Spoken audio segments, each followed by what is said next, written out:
Enzo ফার্নান্দেসের record ভেঙে premier লিগে পা দিতে চলেছেন রিয়াল মাদ্রিদ তারকা ভিনিসিয়াস জুনিয়র। বিপুল পরিমাণ অর্থ দিয়ে ব্রাজিলিয়ান এই তারকাকে নিজেদের ডেরায় আনতে চলেছে ইংলিশ ক্লাব চেলসি। এমনটা হলে বর্তমান রিয়াল মাদ্রিদ তারকা হবেন ইপিএল এর ইতিহাসের সবচেয়ে দামি ফুটবলার। মোট কি পরিমাণ অর্থের বিনিময়ে ভিনিকে প্রস্তাব দিয়ে চলেছে চেলসি, তাই নিয়ে বিস্তারিত রিপোর্টে। সময়টা খুব একটা ভালো যাচ্ছে না ভিনিসিয়াস জুনিয়রের। চলমান মৌসুমে মাঠে নিজের পারফরমেন্সটা ঠিক ভিনিসুলভ নয়।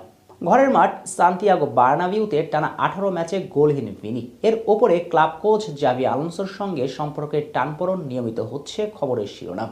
শেষ ম্যাচে তো ক্লাব সমর্থকরা প্রকাশ্যই দুয়োধ্বনি দিয়েছেন এই তারকাকে। সব মিলিয়ে আকাশে গুঞ্জন, যে কোনো মুহূর্তে রিয়াল মাদ্রিদ ছাড়তে চলেছেন তিনি। অবশ্য তার একটা ইঙ্গিত প্রদান করেছেন ভিনিসিয়াস নিজেই। নিজের ইনস্টাগ্রামে প্রোফাইল পিকচার ছিল রিয়াল মাদ্রিদের জার্সিতে, কিন্তু সে ছবি সরিয়ে ব্রাজিলের জার্সি পরা পিকচার করেছেন।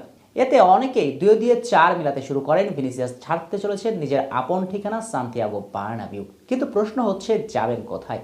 2027 সাল পর্যন্ত রিয়াল মাদ্রিদের সঙ্গে চুক্তি আছে তার। এই অবস্থায় তাকে পেতে বিপুল পরিমাণ অর্থ দিতে হবে। এই পরিমাণ অর্থ ইউরোপের কোনো ক্লাব দেবে কি? তাহলে কি সৌদি লিগে চলে যাবেন ভিনি? এমন প্রশ্ন যখন ছিল চারদিকে, তখন নতুন আশার আলো দেখা গেল ভিনি ভক্তদের জন্য। বরং ইংলিশ প্রিমিয়ার লিগে ইতিহাস গড়তে চলেছেন সাম্বা সুপারস্টার। কেননা এখন পর্যন্ত ইংলিশ প্রিমিয়ার লিগের ইতিহাসের সবচেয়ে দামি ফুটবলার সুইডিশ তারকা আলেকজান্ডার ইসাহাক নিউক্যাসল ইউনাইটেড থেকে এই ফুটবলারকে 144 মিলিয়ন ইউরোতে লিভারপুল নিয়ে আসেন, যা প্রিমিয়ার লিগের ইতিহাসে এখন পর্যন্ত সর্বোচ্চ। কিন্তু 1 বছরের ব্যবধানেই এই রেকর্ডকে ভেঙে ফেলতে চলেছেন ভিনিসিয়াস জুনিয়র। বেশ কিছু গণমাধ্যমের সূত্র মতে ভিনিসিয়াস জুনিয়রের জন্য ইংলিশ ক্লাবটি 150 মিলিয়ন ইউরোর প্রস্তাব দিবে রিয়াল মাদ্রিদের কাছে, যা বাংলা টাকায় প্রায় 21,495 কোটি টাকা। এ পরিমাণ অর্থ যাবে ভিনিসিয়াসের পকেটে। ভিনিসিয়াস জুনিয়রের আগে অবশ্য চেলসিতে এসেছিলেন এনজো ফার্নান্দেজ। ক্লাবটির ইতিহাসে এই আর্জেন্টাইন ছিলেন সবচেয়ে দামি ফুটবলার। তার জন্য ব্লুজরা খরচ করেছিল 106 মিলিয়ন ইউরো।